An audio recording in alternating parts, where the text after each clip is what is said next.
So now we have to actually open the legs. Now, the idea of opening or breaking the closed guard doesn't mean we break and pass. It means we open the legs and we establish a position where he can no longer put us in closed guard.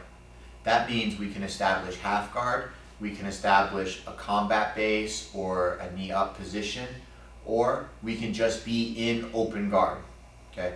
Either of those scenarios are all acceptable and it means you've done your job.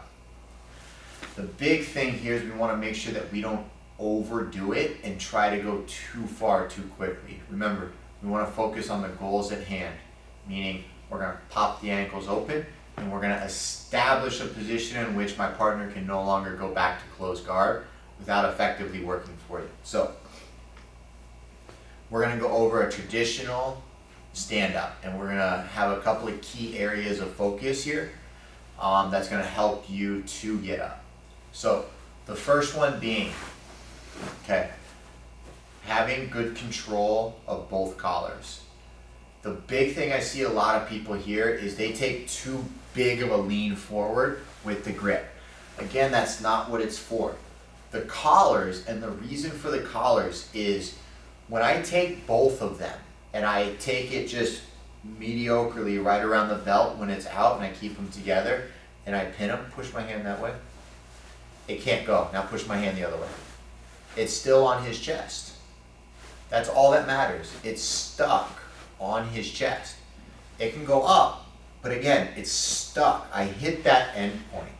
And that's that big key thing that you really need to make sure you have where I'm comfortable. Like if he pushes my hand, yeah, it comes off his body, but it also never leaves his chest, right? It stays confined inside this box on his chest.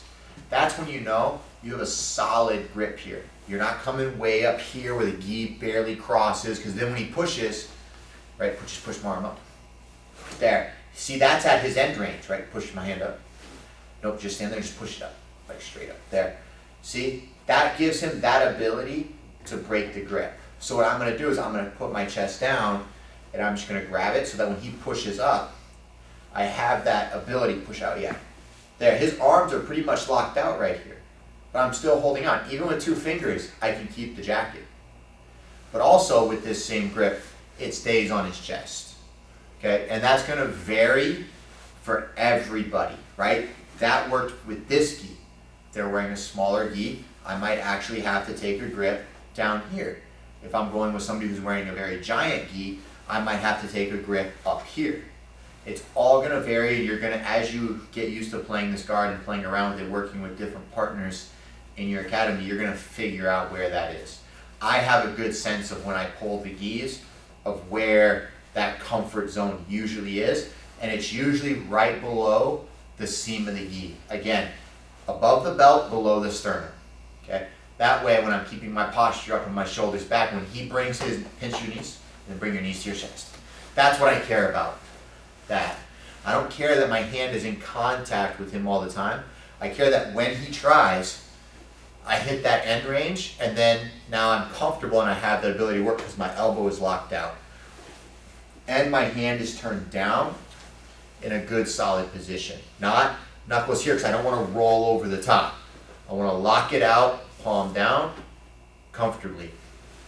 The other thing I want to make sure that to keep in a good posture is my partner is going to try to do a sit-up.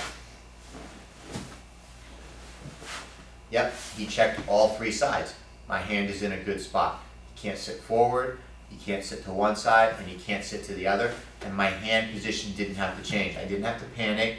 I didn't have to quickly put my hand over here or put my hand over there. I pretty much just hang out here. Okay? Now go ahead and pull it like you don't pull the jacket like you were. Pull it. Yep, just pull it. There we go. Yep. And he's just going to try to pull it out. Yep. There we go. And again, so I got a good solid grip. Staying on his chest. No matter what he does, I'm good, I'm golden. He can push, he can move, he can do whatever he wants, but my hand is always going to maintain that position on his chest, and I don't have to freak out.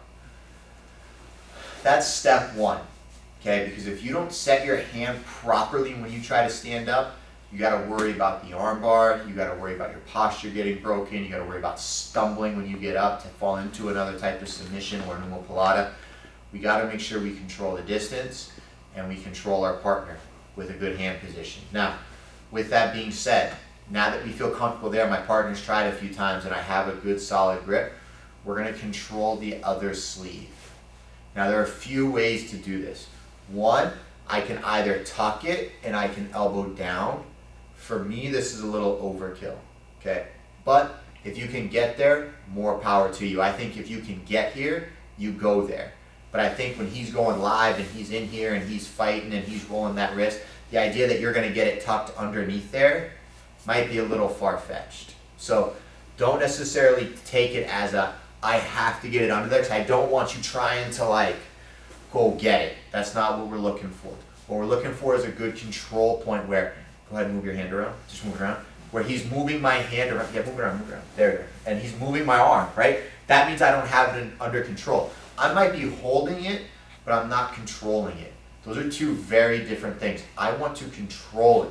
So what I try to do is when I have that grip, I'm gonna rock to my side so I can tuck that elbow. That way when he tries to pull it, my arm is stuck, right? I'm in good posture, and as he's moving, I'm in good solid control of it. He's just checking it, he's giving it like a good 10-15% effort just to make sure it's there. Great. I got good control here, I got good control here. Now, I gotta free my left leg. Because I have this sleeve, this leg has to step up. So I'm in this position, I'm gonna rock to the side, and I'm gonna step up. When I do that, I bring my head over him so that I can keep it up nice and tall. Then what I'm gonna do is I'm gonna slide my hand up his body. Now I put his hand in his chest, and I'm gonna go toes live on the back.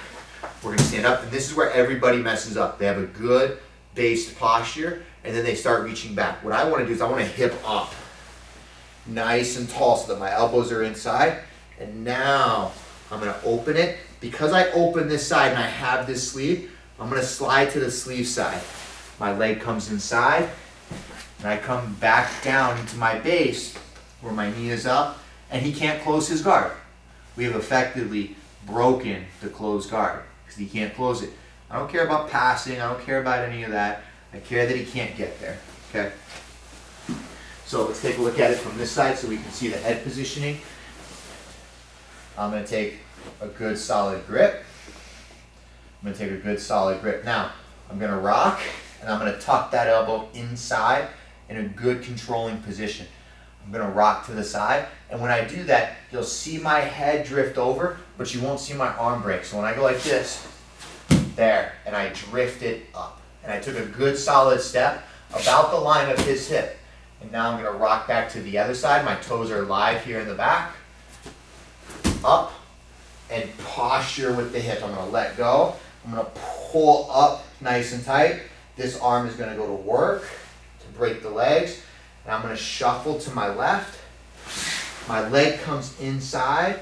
I move away from my partner so that I can sit into a heavy squat. I am backing out because I was in a bad position, where I'm gonna back out, not too far, because I still wanna be somewhat engaged, right?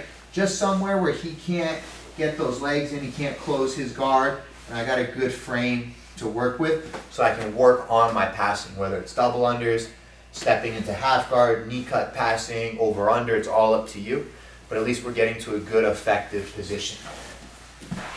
So from that other side, change all the way around. We're here. Good solid grip.